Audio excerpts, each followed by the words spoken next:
ഭാര്യയുടെയും ഭർത്താവിന്റെയും ഇപ്പോഴത്തെ വയസ്സുകളുടെ തുക 57ആണ്.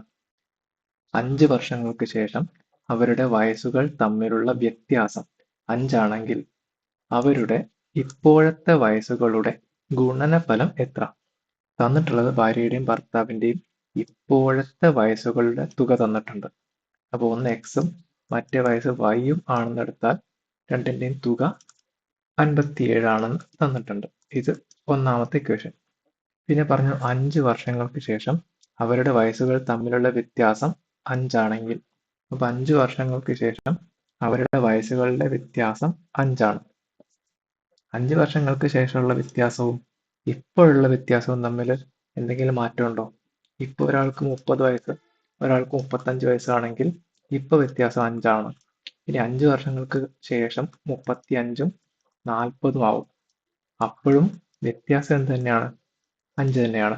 അപ്പൊ 5 വർഷങ്ങൾക്ക് ശേഷമുള്ള വ്യത്യാസം 5 ആണെങ്കിൽ ഇപ്പോഴുള്ള വ്യത്യാസവും എന്ത് തന്നെയാണ്? 5 തന്നെയാണ്.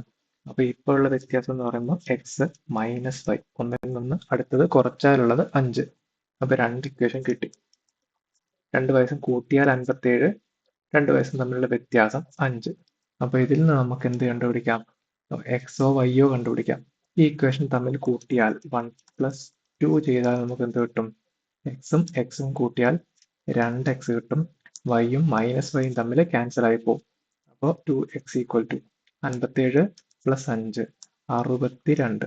അപ്പൊ എക്സ് എത്രയാണെന്ന് കിട്ടും? 31 ആണെന്ന് കിട്ടും. അപ്പൊ വൈ എത്രയാണ്?